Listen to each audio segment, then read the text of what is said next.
All right. Hi, guys.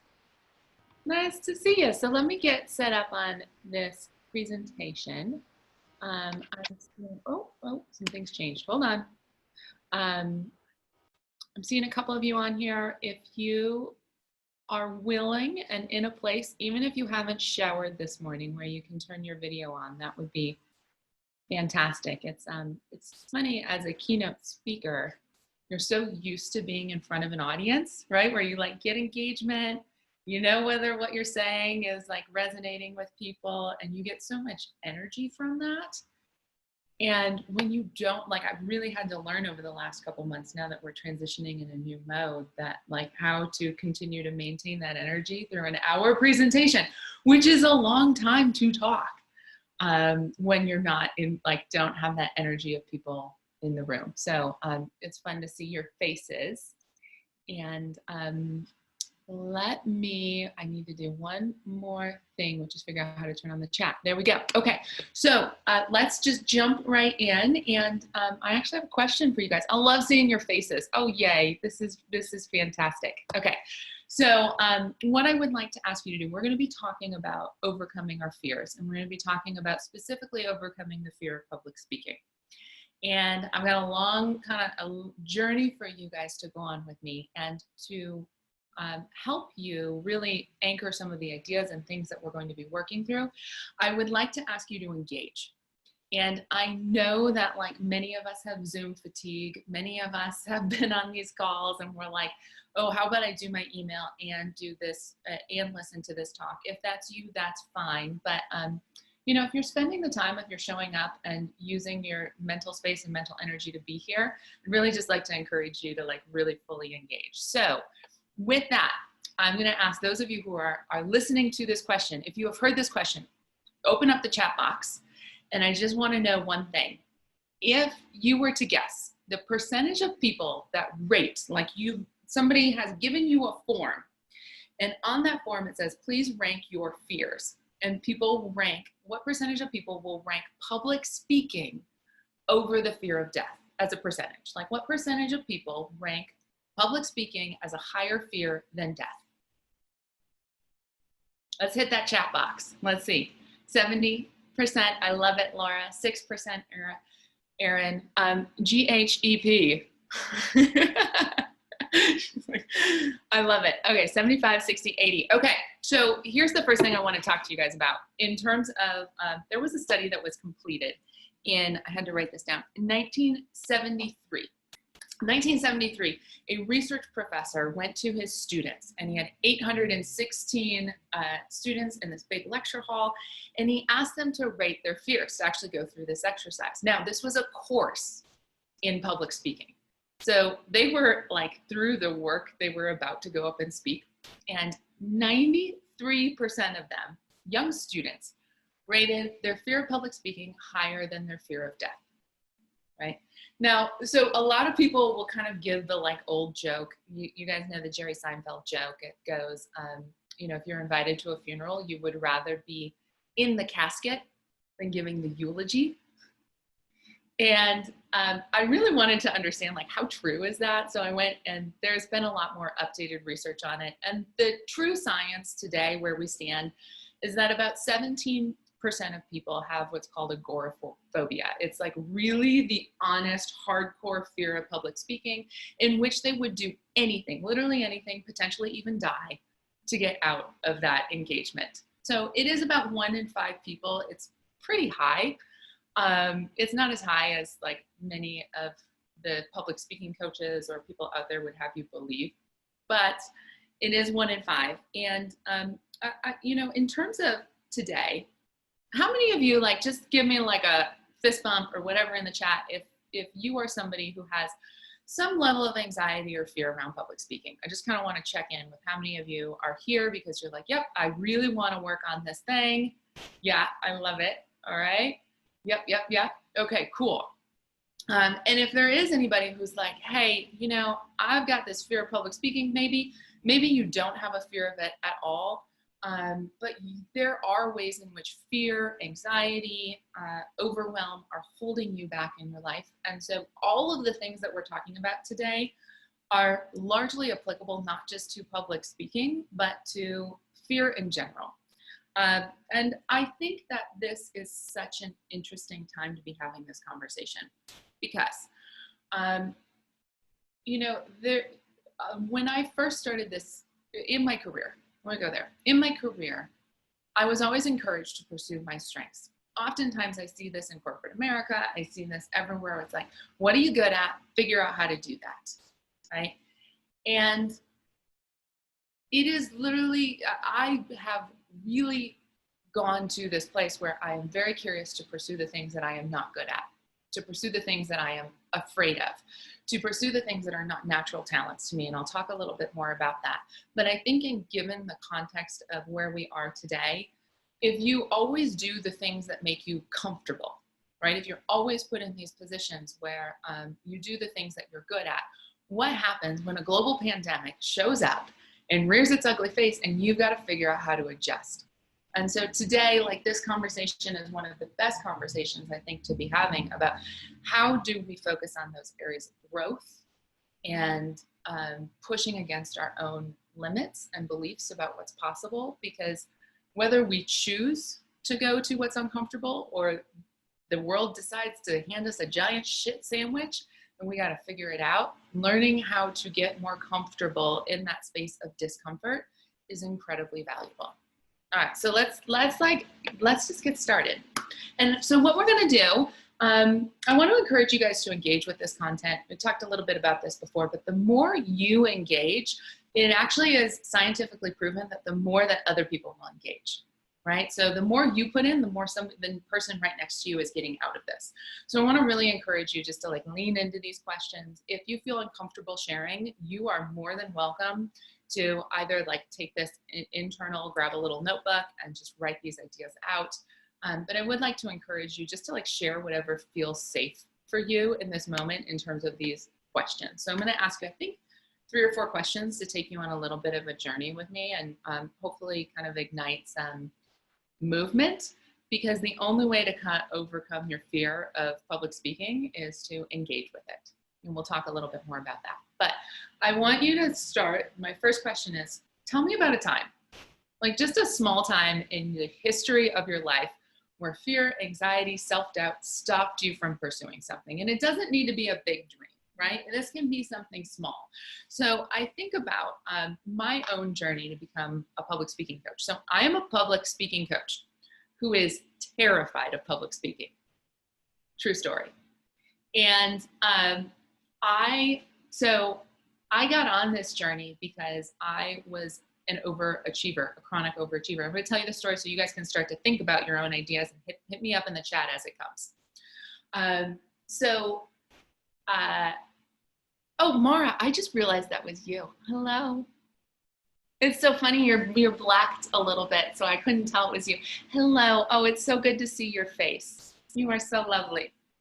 Okay. I love it. And you're like, GJEP, you know who I am. All right.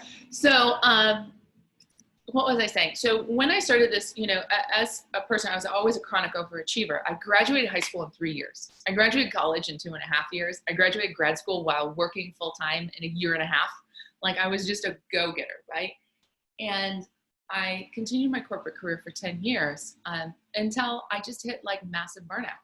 Total and complete massive burnout. Anybody else in this room is just like, and in that moment, I just took a step back and I gave myself space. And I said, you know what? I have always been pursuing these things that I am naturally gifted at. I've always been pursuing these things that just come easy to me. And for once in my life, I want to be given the grace and the freedom to pursue something that I'm deathly terrified of, but that I know has held me back in so many ways. And for me, that was public speaking. So 3 years ago, I left my corporate job. I hated public speaking. It was, I often had to pitch and do like that whole thing. And it was one of those things that just was debilitating and humiliating for me because I never was able to perform. And when I really leaned into my fear of public speaking, right? That's where I started to realize that so many other people have this fear too, and really started to realize that when we get more comfortable with our fears, we get more comfortable in the uncomfortable. And that is like one of those secrets to just being able to be graceful and fluid in any situation, because there is no guarantee in life that every situation is going to be comfortable. Now, I love it. Okay, so I'm Kayleen, I'm reading yours because I love this. I want to create a daily planner for entrepreneurs. Yes, yes, yes. I need a daily planner for myself. Please do so. I will be first in line, but fear of investing in a side hustle is slowing me down. Yes, I love it. Okay. And Adam says pitching and selling aspect of public speaking that gets in the way of building my business. Yes, yes, yes. And really thinking through like that why around sustainability, like the sustainability strategy and wanting to contribute good in the world. And yet this thing is like, I want to do good and it's preventing me, it's holding me back from doing the good. And then, Amara, I love this. I own a small business with my husband, and my fear of being in the spotlight is inhibiting me from really stepping into the leadership role. Yes, yes, yes, right? This idea, so often our fears are designed to keep us safe. And we'll talk a little bit about why that is and where the science behind all of that comes from. But the truth is today, so many of these fears that are very real, they're very biological. I don't want to tell any of you, just fake it till you make it. It's all good. Don't worry about it. It's not real, because it is very real. We are biologically designed to be afraid. But the things that are biologically designed to keep us afraid, it's designed to keep us safe, but it also just keeps us small, right? And so learning what are those fears that I need to respond to? What are those fears that I need to give space and acknowledge and react to? And then what are those fears that are just holding me back and keeping me small? Because I have this narrative that's going on in my head that small is safe and I need to be safe and small, right? Rather than saying, I'm going to do that thing anyway, even though it's uncomfortable, even though I might make a fool of myself, even though, right? All these even though, I'm going to do it anyway. All right, so let's continue on. Oh, Angie, I took a year to put my business website together because I was afraid to put myself out there. Yes, yes, yes. I so resonate with that. This, like, I want to get it perfect, right? And that, like, I think so many of us, like, I want to be perfect. I want to project this thing, and I'm just not ready. So we're going to talk more about that. All right. So I want to encourage all of you just to like really like if you've got a planner, if you don't have a planner, you're going to hit up Angie later. We're going to all tell her that we need an entrepreneur planner because that would be amazing. But I want you to write this down somewhere that's like really accessible for you. I want to shift your perspective from saying, no longer are you going to pursue your strengths. I want you to give yourself permission to not always, because that would be exhausting, but to carve out an hour or 2 hours a day, perhaps it's a day a month, whatever that is, to pursue your fears. And just be really intentional, like I am going to create this space every single day to pursue my fears, not my strengths. And when I started this work, one of the things that many people asked me to help them with was, as a public speaking coach, I work a lot with corporate professionals. They wanted me to help them understand their strengths. And so this thing, has anybody ever taken the Strengths Finder test? Like, just give me a hand raise if you know what I'm talking about. Okay, so this is a test that's, it's by Clifton, which does a ton of research on workplace and how people are motivated and inspired to do their work. And they found that a majority of people who are happy and satisfied in their job are in jobs that allow them to pursue their strengths. So very early on, people asked me like, hey, can you help us understand our strengths so that we can bring that in our pitches, our presentations, and make sure that our clients know what our strengths are. And I started doing this exercise in which we would understand people's strengths, and then we would say, what are the strengths that you don't have, that you're envious of in others? And invariably, every single person had something that they saw so acutely in somebody else that they wanted so desperately. They saw the value of it. And they would have all of this resistance to why they couldn't do it, why they couldn't have that strength. And oftentimes these strengths were around woo, they're around influence, command, being in front of an audience, right? And there was this narrative that was going on with the people that I was working with, that like, I can never be that person. And therefore, I can never be in a leadership position, right? Like somebody mentioned that I can never be in a leadership position. I can never be in a place of risk, exposure, because it makes me uncomfortable.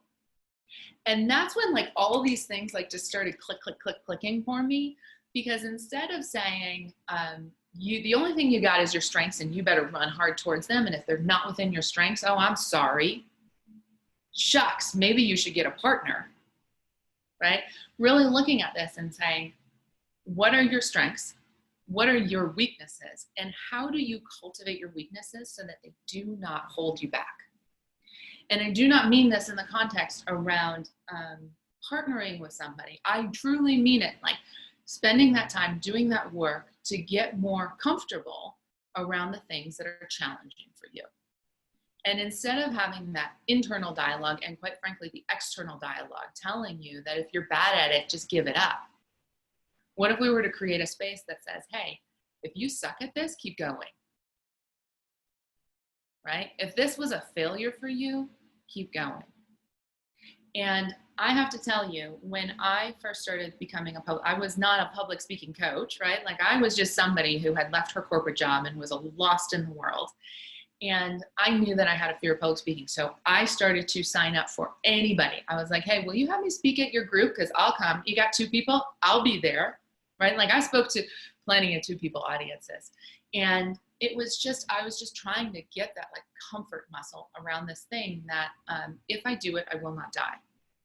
Because I had all these like reactions like, holy shit, I'm going to die. So I just kept going and going and going until, I don't know, like now this is kind of nuts that I'm like, I'm literally a paid keynote speaker. I speak to audiences of 300 people on the regular, and I'm still pretty convinced that I'm going to die every single time I do it, but I do it anyway.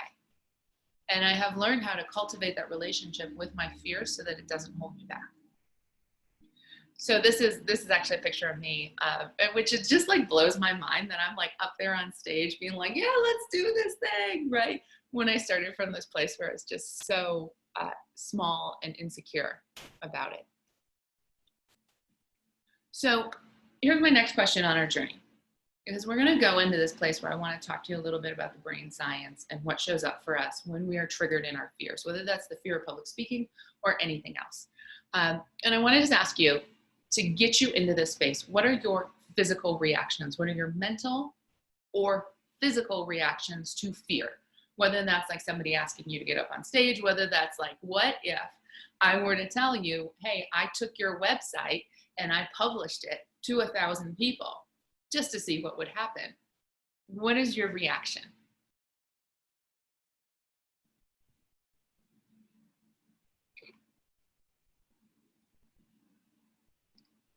Oh, I love it. Okay. Okay. Yes, yes, yes. Okay. So we've got a freezer, which is yes. We're going to talk a little bit about that. That is a totally normal, natural reaction. I love all of these. These are physical symptoms, right? We've got a pit in our stomach. Our mind goes blank. The terrified brain freeze. If I forget, remind me at the very end. I want to hit you up with an article on brain freeze that can help you overcome what causes brain freeze and what you can do about it, because that's a very specific thing. Sweaty palms, you get nauseous, yes.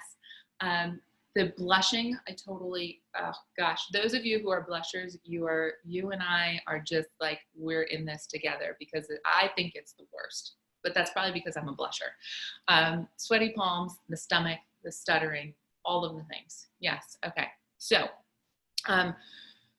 we often think of anxiety, we think of fear, we think of self-doubt as something that occurs in our brains, right? It's like, it's something that's up there and I can somehow figure out how to think my way out of it. And yet we know that when we get anxious or nervous, there's all of these physical symptoms that occur.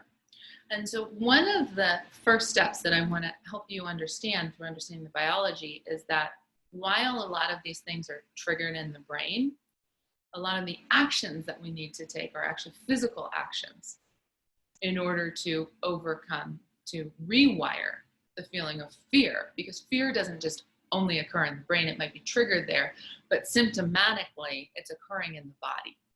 And so our body, if you haven't heard this phrase, it's kind of popular in the yoga world. The body keeps score. And so a lot of us, the fear, the anxiety, the resistance is actually being held in that physical form rather than in the mental. So when I started on this journey, I started reading all the books that I could, right? I got my hands on Brené Brown's work around vulnerability, which we'll talk about more. I got my hands on Amy Cuddy's work on presence and how your body language affects who you are, which we're going to talk about more. I got my hands on Chris Anderson and started reading and understanding TED Talks and how to structure a TED Talk in a way that's effective. I just read as much as I could. And ironically, the one thing that helped me the most wasn't anybody who was writing currently, and it wasn't anybody who was writing about public speaking. It was a group of old ass philosophers who wrote about Stoicism. And Stoicism is the belief that it really is like the fundamental belief of what I've been saying, right? Instead of saying pursue your strengths because you need to exemplify your strengths, it's like when the world gets put off kilter, how do you react? When something happens that you don't expect, how do you react? When you're uncomfortable or put in a situation, how do you choose to react? And many of us are hardwired to avoid the things that are uncomfortable. There's this great old story. It's an old Stoic, like Zen proverb, that there was a king who ruled over a kingdom. And that king was getting really annoyed with how privileged and lazy his subjects had started to become. That king decided that he was going to, in the main road in the town, put a giant boulder so that people could neither come nor go without being put in a place of discomfort, disease, like having to figure out how to get around this boulder in a very awkward way in a time of ox and carts, and you just can't I'll just take my Forerunner and go over the thing, right? Like it was a pain in the ass. And so he sat there and he hid behind a bush and he watched person after person come across this boulder, look at it, get really annoyed, perhaps even kick the boulder, and then turn around, walk away, figure out how to go around, whatever, right? Just like, oh God, and move on. Some people would go through the exercise of well, maybe I can take this boulder and push it. And after a minute, they would give up. How many of us with our fears are like that, right? Where we're like, oh God, this is so annoying. I'm going to figure out how to get around it. Until one day, a subject came and he stood in front of the boulder and he looked at the boulder, pushed the boulder and it wouldn't move. And then he tried to kick the boulder and it wouldn't move. He spent hours trying to get this boulder out of the way until finally he too gave up, right? Or so it seemed. He went into the woods. He went and found an object to pry the boulder out of the way. And when he pried that boulder out of the way and moved it, he found a bag of gold underneath the boulder and a note. And the note said that never forget that every obstacle presents an opportunity to change your situation.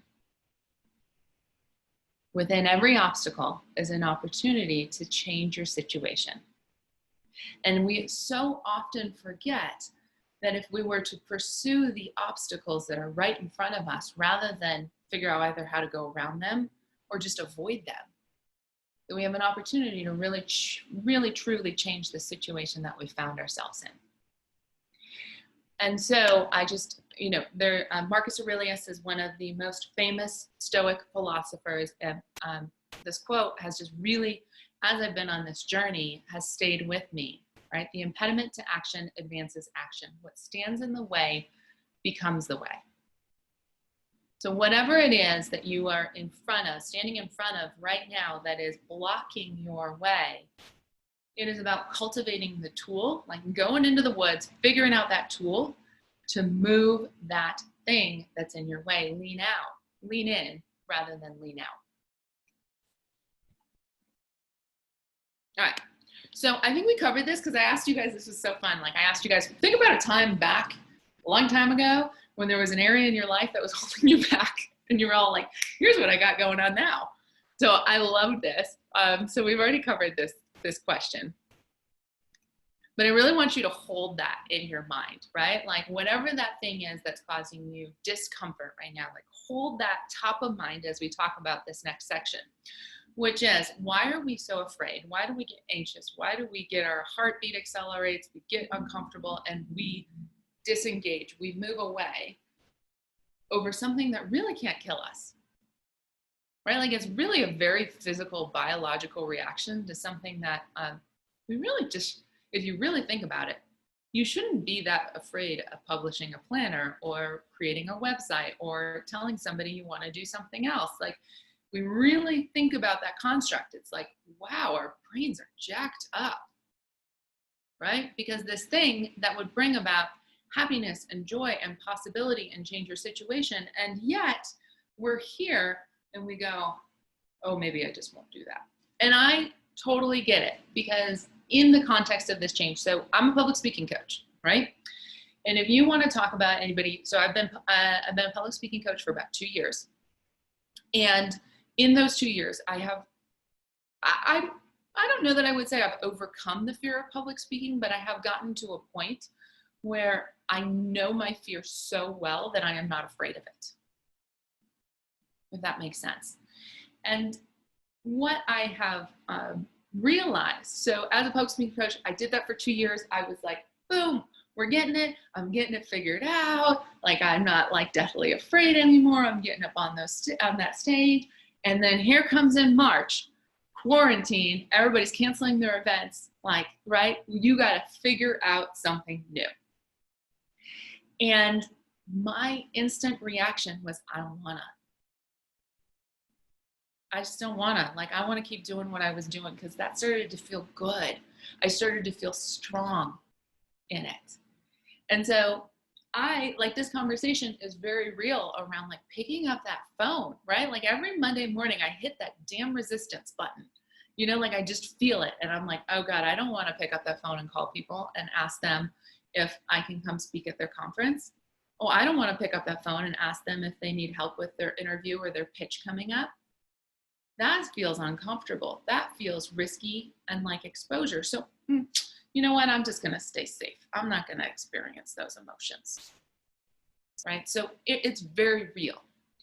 And that fear that is holding us back, it doesn't matter what that person says. Like literally I could call somebody, be like, hi, my name is Krista. I'm really interested in your upcoming keynote. And they could be like, I think you're the dumbest human being ever. Don't ever call me again. Click. And I would not die. Right? I mean, that literally in that instance would be the worst possible scenario, and it wouldn't kill me. And yet I have this fear response that tells me, don't do it. Just don't do it. So why? All right. So your brain is designed to make you stop doing the thing that's uncomfortable. And let me explain a little bit. So you have 3 parts to your brain. Most of us think the brain is one singular entity. It is not. There are 3 parts. And if we were just like, I don't know if you can see my video, but if the brain is a fist, and kind of, hopefully your brain is a little bit bigger than my fist, but anyway, you've got the brain stem that comes down from the brain. Right? And that brainstem is the first part of your brain. It's the first part to evolve, and it controls your autonomic nervous system. Controls actually a lot of these feelings around fight, flight, or freeze that show up in your body. The second part that evolves is like a little nodule that sits on top. It's like my palm here that sits on top of the brainstem. That is the limbic system. And in the limbic system controls your emotional center. It controls your fight, flight, or freeze. It is when you get triggered around fear, you're triggering your limbic system. And your limbic system is deeply encoded towards all of these behaviors. And I'll explain a little bit in a moment. On top of that, you have that neocortex. The neocortex is your complex reasoning and thinking. It is, basically it's the reason you get paid to do your job, right?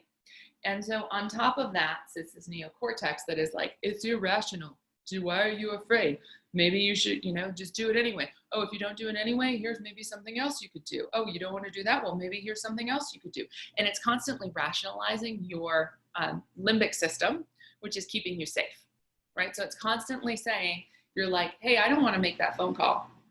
The neocortex's responsibility is to say, oh, that phone call would have been dumb anyway. They wouldn't have liked you anyway. So I'm kind of glad you didn't, right? It makes a lot of sense that you didn't. It's rationalizing the emotional experience that happens in your limbic system. Now, what you need to understand is that evolutionarily speaking, we are not the strongest animals in the animal kingdom. We are not the fastest animals in the animal kingdom. If you want to argue with me, I can put you in the gorilla exhibit at the zoo and we will see who wins. It will not end up well, so please don't make me do that. But we evolved in community with each other, right? Our community, our society is what kept us safe. And oftentimes the things that trigger this fear response, public speaking especially, but going out being an entrepreneur, starting your own thing, saying I'm going to do it differently, right? Saying I'm going to pick up the phone and ask for something. It requires that we step outside of our community, say something that is quite vulnerable, that feels very vulnerable, because our community may say, actually, I didn't like that, and I'm not going to invite you back in. And sorry, my friends, but 1,000 years ago, that would have killed you. It actually would have killed you. If your community, your small, tight-knit community said, we don't like how you are behaving, we disagree with you, and therefore we are kicking you out, and you must go survive on the Serengeti all alone and fight that lion without anybody else around you, and you are going to die, right? So that is where the limbic system, this fight, flight, or freeze, is really triggered. It is hardwired. It is designed to keep you safe amidst a community of people. And the one psychological trick that we all need to play on ourselves is the realization that it is literally the worst time in the world to be safe. It is, and that's a little like bit of a bold statement, but let me explain. We forget that our community is so big. There are so many people, and technology has connected us in so many ways that, quite frankly, if one community says no, if that like one corporate client or that event planner pick up the phone and they say no, you know what? There's literally 1,000 other ones out there. And so it's a bit of a game of odds, right? Like it's a game of numbers now. It's not a game of can I get every single person to agree with me? And the challenge is to shift your perspective that not every single person who you're in front of matters. And I know that that's like, wait, what? Everybody matters. Yeah, kinda. But at the same time, when you give up your power to every single person, you have no power. And so the shift that occurs in the mind is to say, my power is only up for grabs with this, like make that list. Who's the top 5 people? And those of you, it might be Dr. Seuss is attributed with this quote, but it's actually, I researched it in context of this stuff, and it's never been attributed to Dr. Seuss, like he's never actually said this. But the quote goes, those who matter don't mind, or wait, those who mind don't matter, and those who matter don't mind. Right, so it is those like, who are those top 5 people that matter? And what I mean by saying that it is literally the worst time in history to play it safe. In 1964, the average tenure of a Fortune 500 company on the S&P 500, the average tenure of a company on the S&P 500 was 33 years. In 1964, 33 years. 2016, they redid this study. They found that the average tenure of a company on the S&P 500 was 24. It decreased by 10 years. They predict that by 2027, the average tenure will be 12 years for a company. So in the next 10 years, right? This is like not in our lifetime kind of thing. This is in the next 10 years, in the next decade. If you look at the S&P 500, 250 of those companies will no longer be on that list. And there will be a new 250 companies on that list. We no longer have this reliability of pension plans and 40 years of employment that is gainful, that's gainful and pays for our home or whatever, right? Like it's gone. And so these expectations that we have and these ways that we say, if we just stay small, especially the societal reinforcements, if we just stay small, you'll be safe, are no longer true. And so it behooves you to figure out how to get in that space of discomfort, how to get outside of your comfort zone, because to be successful in this world, you must be capable of growth. You must be capable of growth. Okay. So we talked a little bit about your brain is designed to protect you, right? Like that limbic system. So you are triggered out of that neocortex when you start to experience that feeling of, quite frankly, vulnerability. Like I'm vulnerable here. I feel uncomfortable. Your brain gets triggered out of the neocortex into the limbic system. And the limbic system only responsibility is to trigger that autonomic nervous system and say, what are the physical reactions that we need to do right now to keep you safe? All right, so let's keep moving because I want to give you some tools in this talk. So I really want to put this in your mind, right? If you can find whatever that is for you, but find time to stop running. Whatever that thing is that is making you afraid, just stop running from it and figure out how to just pursue that fear. And it is not about like, how do I get to the destination, right? Shift that perspective of like, how do I publish that planner, right? And instead say, okay, what are the things that are holding me back from publishing the planner? What are the things that are holding me back from seeing myself in a leadership position? What are the things that are holding me back from pitching my project, right? Like just really break those down and create time every single day, once a week, once a month, whatever that is for you, to engage, like literally feel that feeling around fear and just pursue that fear response and let go of the objective. So for me, my fear response, yes, my objective, let me just to clarify, my objective, yes, is to grow my business in the context of COVID and all of the craziness that's coming along. But that's my only goal, I will always be able to rationalize another path around or say, maybe I don't do that. But when I break it down and say, here's the things I'm afraid of, I am afraid of rejection on the phone. That's really what it is. I am afraid of getting rejected on the phone. So instead of that, instead of pursuing the goal, I'm going to pursue my fear and say, I'm going to switch this on the head, and I am going to find 5 people who reject me on the phone this week. Or I'm going to spend a freaking hour, right? If it's not like the 5 thing, I'm going to spend a whole hour figuring out how quickly I can get rejected. And just go there, right? And really spend that time to say, like, what's showing up? What's going on in my brain?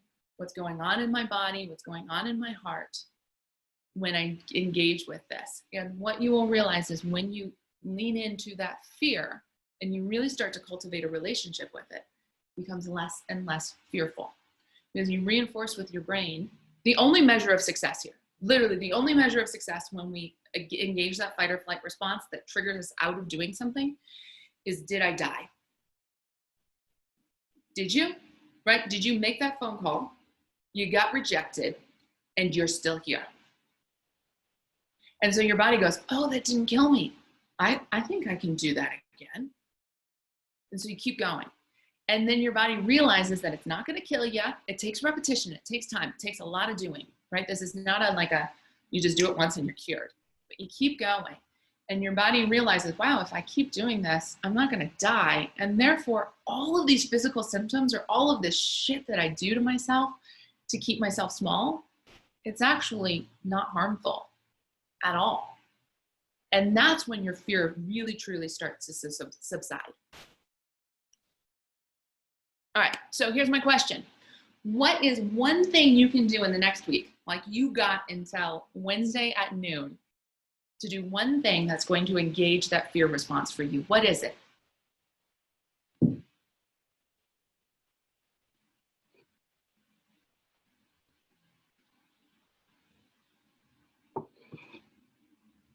I love it. Everybody's thinking, they're like, I don't know.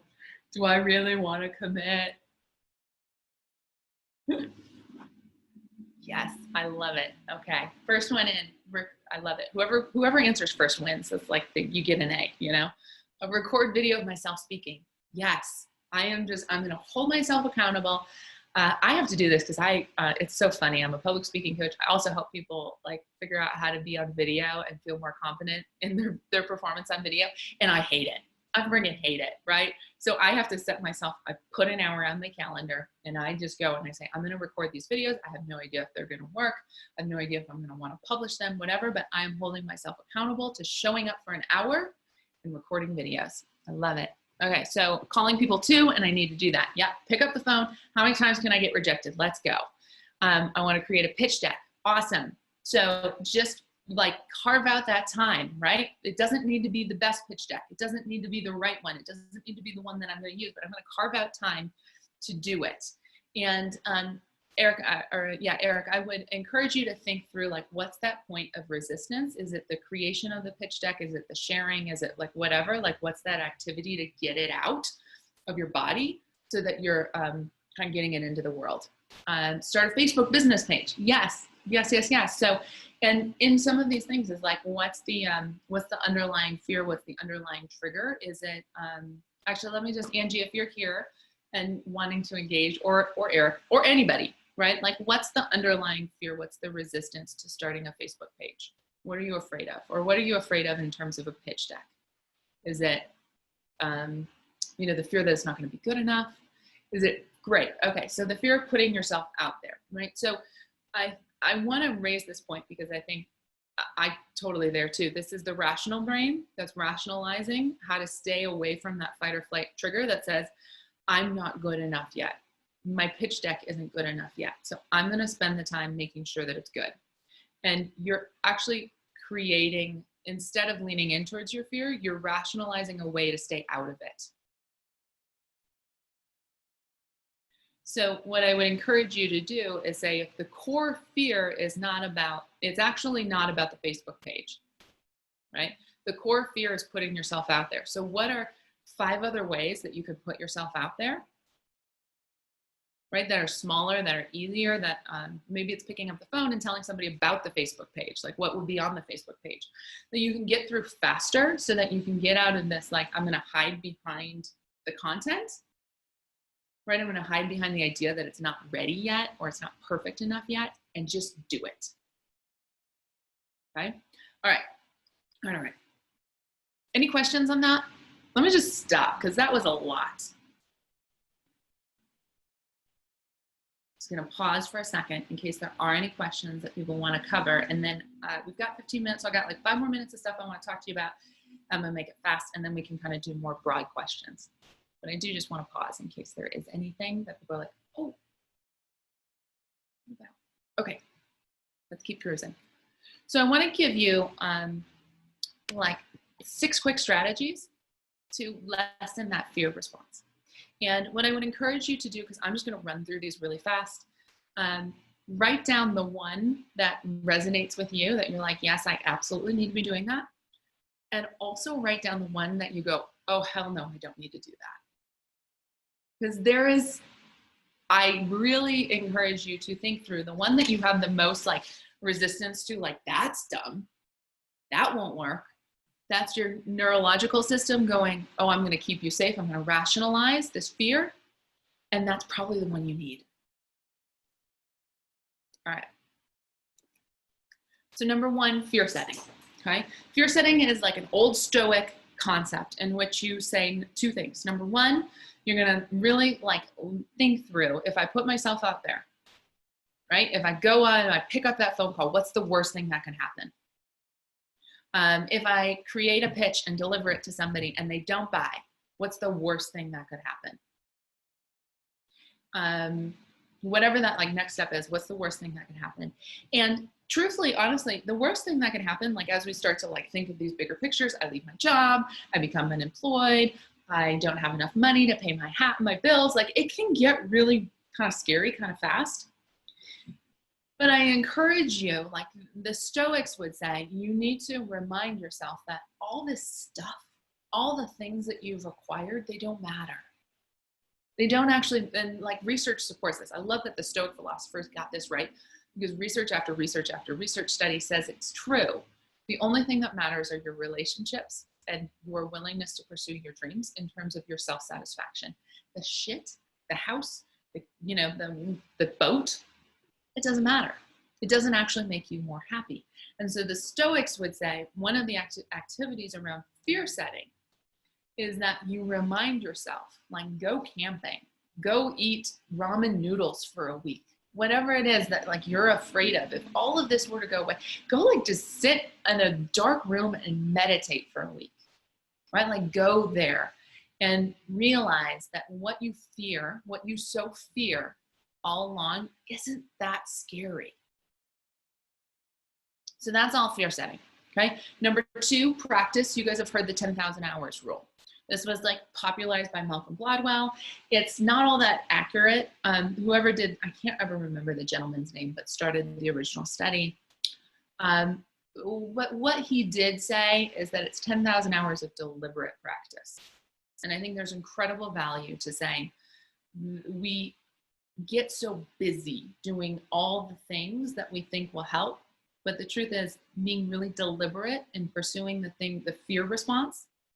And the only measure of this practice is to say, did it engage my fear response or not? And getting out of your own way to like rationalizing all the ways that you're not engaging that fear response. Did you or didn't you?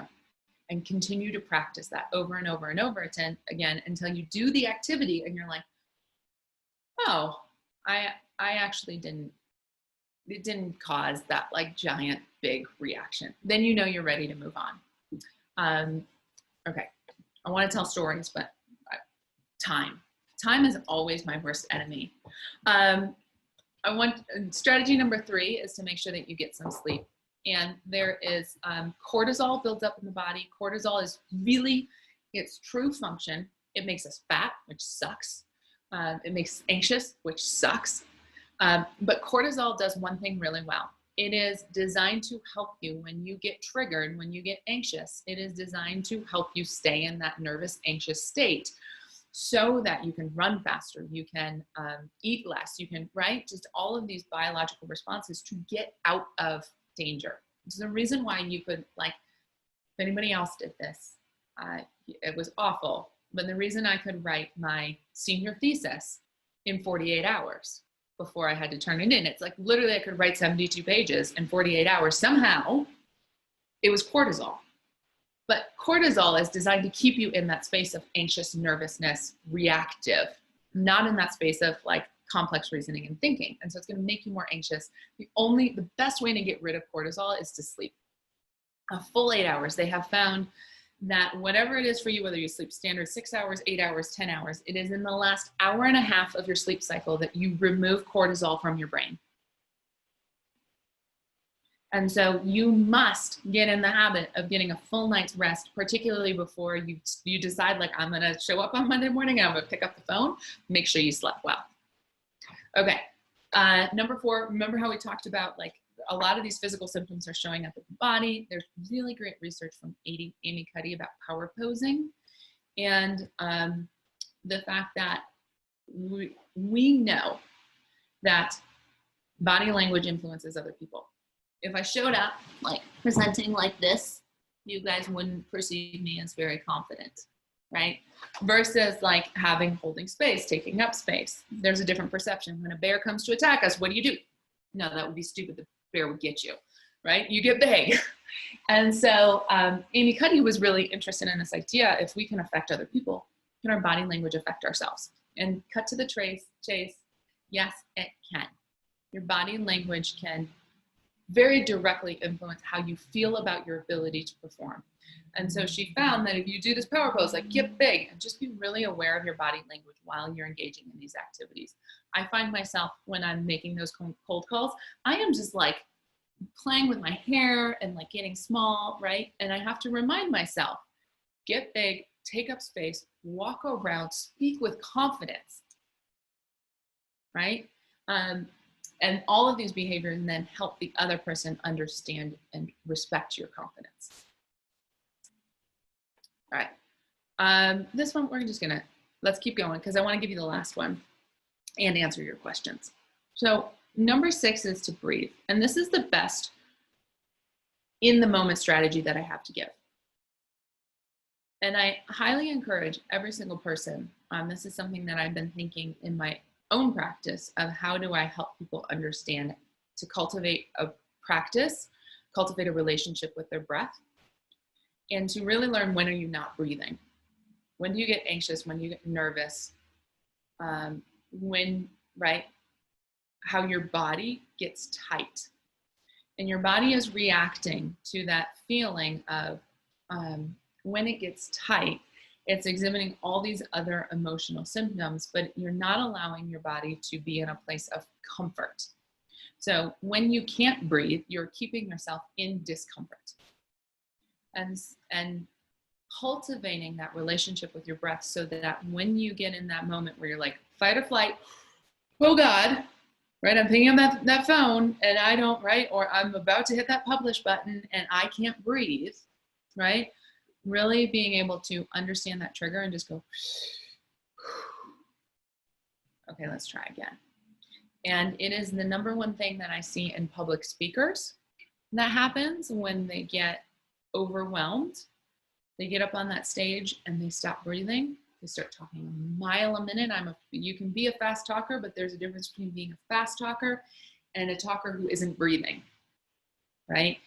And when you stop breathing, you go down because your body realizes, oh my gosh, not only is this uncomfortable, but I have stopped breathing and therefore I might die or pass out. You probably will just pass out. But your body's trigger is like, oh yeah, this actually is really bad. You're not breathing anymore. And that is one of those things that can kill us. So I am going to shut down the systems and give you brain freeze or, whatever. Like I really am going to trigger that freeze response. So finding that space to just breathe in the middle of that, like you are being engaged, take a breath. And before we answer questions, there's a lot here. There really truly is so much to cover in terms of holding yourself accountable. How do you hold yourself accountable to that space of growth? And how do you work through that feeling, that trigger of like, I don't wanna, and still doing it anyway? But if all of this feels really overwhelming, you were like, holy crap, Krista, you spoke at me for an hour and I still don't know what to do. Or I'm still not sure that I want to do it. I know what to do, but I don't want to, right? I want to leave you with this one thought that the secret to pursuing your fears is the realization that you have survived 100% of your worst days, right? If it feels overwhelming, if it feels scary, if it feels whatever, the truth is you're going to make it to tomorrow. And so you just need to keep going. That's it. Just keep going. And if you didn't die, you won. In the game of the brain, in the game of the fear trigger, you won. And so just keep going. All right. Let's keep going. So I want to encourage you, if this sat with you, if this was something that you're like, oh my gosh, I would really love some support around this. I would love continued conversation about this. I would love to have a conversation with you. I am a growth strategist, so I work with people one-on-one to help them push past those spaces of fear and discomfort, whatever that is. If it's public speaking, that's fantastic. what I've been learning is a lot of the work that I do with people doesn't stop at public speaking. It really is about doing the thing that you're uncomfortable doing and creating space and boundaries to be able to pursue that in a way that's really rewarding and reinforces positive reaction so that you continue to do it. So if you want to get a hold of me, here's my info, all my info. Come on over, hang out at the website. The person who said they've been working on their website for a year, the struggle is real. I am redoing my website right now and it's not good enough. So don't judge too much on the website, but there's my email. Good old fashioned phone calls, guys. Like just first time in life where people are picking up their damn phone because we're like so just disoriented that we're like, oh, somebody's calling me? Yeah, okay, I'll pick that up. So call me. I mean, if you want to just have an old-fashioned phone call, let's chat. You can also, if now is not the time, but maybe a year or 2 years, or you could see this being helpful for you in 10 years, whatever it is, grab me on the LinkedIn, hit me up on Instagram, and we can stay friends, and then we can chat when you are ready. All right. Oh, questions from me. I'll leave that up so you guys can get it. But what do you guys have for me for a couple of minutes? Let's just grab 1 or 2 questions. Brain freeze article, yes. What I will say is if you go to my website, go to kristatrockley.com, grab the articles, and it's called The Science of Brain Freeze.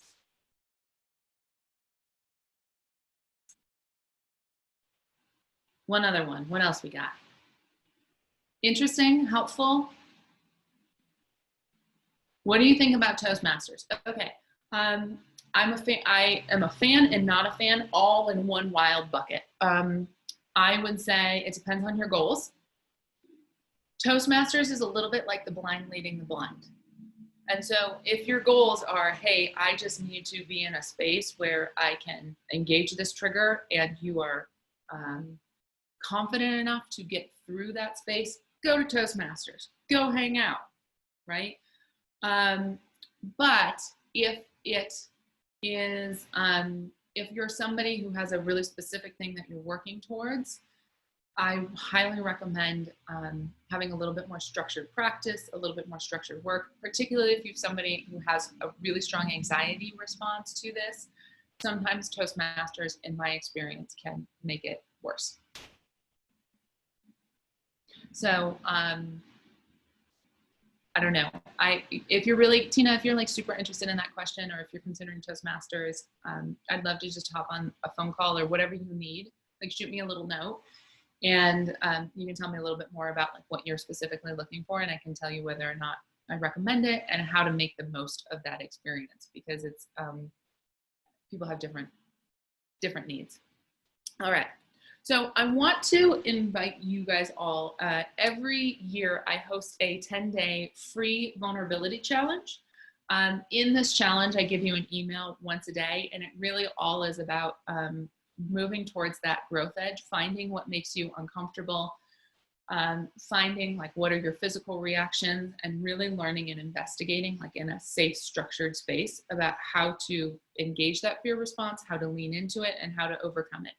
So drop your email in the chat if you want to be on that list. I'm going to, I think I'm opening it September 1st this year. So if that is something that's interesting to you, just hit me up in the chat, drop your email, and I will make sure you are on there. So with that, it is 2 minutes to noon. So I'm gonna let you guys, or 2 minutes to 1, it's 1 o'clock. I am here. If anybody has any questions, I'll hang out for a couple minutes. I do have another engagement after this, but I can hang out for a couple minutes and answer any kind of one-on-one stuff that's going on. But I had so much fun with you guys. Thank you for engaging. Thank you for being really thoughtful about these questions, and pursue your damn fears. All right? Just go do it. I love you guys all, and make it happen. All right.